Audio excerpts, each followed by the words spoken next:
మీకోసం అయితే ఒక అప్డేట్ తీసుకురావడం జరిగింది. రండి బాబు రండి, రండమ్మ రండి, బట్టతల మీద నెత్తిని మొలిపిస్తాము, రండమ్మ రండి, బట్టతల మీద నెత్తిని మొలిపిస్తామమ్మా, రండమ్మ రండి బాబు రండి, లేట్ చేయకండి అని చెప్పేసి ఒక వీడియో చాలా అంటే చాలా వైరల్ అయినట్టు తెలుస్తూ ఉందన్నమాట. షకీల్ భాయ్ అయినటువంటి ఒక యువకుడు ఢిల్లీలో ఉంటాడు. బట్ అతను ఏంటంటే బట్టతల మీద నెత్తిని మొలిపిస్తాను, రండి రండి, ఇక చూడండి, ఇక నెత్తి మొలవడం వల్ల ఒక్కొక్కడు మహేష్ బాబు, ఒక్కొక్కడు ప్రభాస్, ఒక్కొక్కడు చిరంజీవి, రామ్ చరణ్, అల్లు అర్జున్, ఒక్కొక్కరు ఒక్కో స్టైల్ ఊహించుకుంటారు కదా, అంటే బట్టతల ఉన్నోళ్ళు. సో అందుకే బట్టతలకు చెక్ పెట్టడానికి మీ ముందుకు రాబోతున్నారు. రండి బాబు రండి, పలానా తారీఖున హైదరాబాద్ వచ్చేస్తున్నాను, పాత బస్తీలో ఉన్నటువంటి ఒక సెలూన్కి రండి, మీ బట్టతల మీద నెత్తి మొలిపించుకుని వెళ్ళండి అని చెప్పేసి ఒక వీడియో బాగా వైరల్ అవుతుందన్నమాట. అయితే ఆ వీడియోని చూసిన చాలామంది మన బట్టతల ఉన్న వాళ్ళు ఎవరైతే ఉన్నారో వాళ్ళు ఏం చేశారంటే ఆ సెలూన్కి వెళ్ళి మంచిగా క్యూలు మామూలు కాదనమాట. ఆ సెలూన్ షాప్ ఎదురుగా క్యూలు లైన్ల మీద లైన్లో నిలబడడం జరిగింది. ఎవడైనా మధ్యలో నిలబడినడే జరుగు అంతే. మళ్ళీ అంటే వైన్స్ కూడా ఇంత ఆత్రుత ఉండదో కానీ సో అలా నిలబడడం జరిగింది. బట్ ఏంటంటే ఇక ఒక్కొక్కరికి అతను ఏం చేస్తుండో వచ్చిన వాళ్ళందరికీ మంచి నున్న గుండు గీస్తుండు.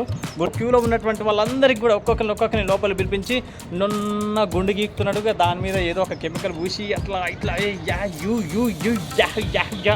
మొత్తం మసాజ్ చేస్తున్నాడు అనమాట. ఏదో కెమికల్ అయితే బాగా పూసిండు.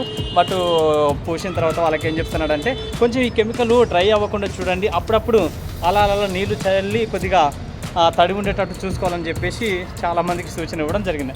అయితే బట్టతల ఉన్న వాళ్ళు చాలామంది గుండు గీయించుకున్న తర్వాత వాళ్ళు ఏదో కెమికల్ రాయించుకున్నారు కదా, ఇంటికి వెళ్ళిన తర్వాత ఇక సాయంత్రం చూసేసరికి షాక్ అనమాట. ఎందుకు కెమికల్ రియాక్షన్ జరిగి ఆ బట్టతల మీద మొత్తం బొబ్బలు రావడం జరిగింది అనమాట. ఎర్రగా ఇంతలా బొబ్బలు రావడం జరిగింది. గోవింద ఏంట్రా బాబు అని చెప్పేసి ఒక్కొక్కరు పరిశాన్ అయి డాక్టర్ని సంప్రదించడం జరిగింది. డాక్టర్ ఇచ్చినటువంటి ఇన్ఫర్మేషన్ ఏంటంటే ఏదో కెమికల్ రియాక్షన్ జరిగింది, బట్టతల మీద నెత్తి మొలిపిస్తామని చెప్పేసి ఏదో కెమికల్ రాసిండు. సో ఆ కెమికల్ రియాక్షన్ వల్ల ఇలా అయిపోయిందని చెప్పేసి డాక్టర్లు చెప్పేసరికి ఒక్కసారిగా లబో దిబా అనుకున్నారనమాట.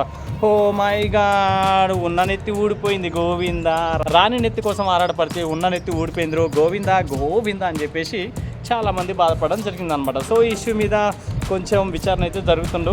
ఇక ఆ యువకుడు మంచిగా డబ్బులు దండుగా ఒక్కొక్కరి నుంచి 200, 300, 400 అట్లా దండుకొని గోవింద ఎస్కేప్ అయింది అనమాట. సో మిత్రులారా, నేను చెప్పేది ఏంటంటే ఇక బట్టతల అనేది అది సహజం, న్యాచురల్గా వచ్చింది కాబట్టి ఇలా ఎంతోమంది మోసాలు చేసి ఎన్నో ఆశలు చూపుతుంటారు.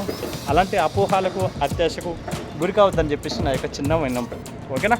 అందం అనేది ప్రతి ఒక్కరికి కూడా ఆకర్షణగా ఉంటుంది. సో బట్టతల ఉన్న వాళ్ళకి హెయిర్ రావాలని చెప్పుకోవడంలో తప్పులేదు. మంచిగా మందంగా నెత్తి ఉండాలి. ఒక్కొక్కరు ఇక నేను చూడు, ఇక నన్ను మించిన స్టార్ లేడు, ఇక నా అంత అందగా ఇంకో లేడు అని చెప్పేసి అపోహపడడం అనుకోవడంలో తప్పులేదు కదా. ఇలాంటి అపోహాలకు జాగ్రత్తగా ఉండమని చెప్పేసి నా యొక్క చిన్న విన్నపం. ఓకేనా? Thank you so much. అందరికీ ఇలాంటి అప్డేట్స్ మీకు సోమగాడు వాయిస్తో మరొక అప్డేట్స్తో మీ ముందుకు రాబోతున్న అంతవరకులో నమస్తే, టాటా, బాయ్.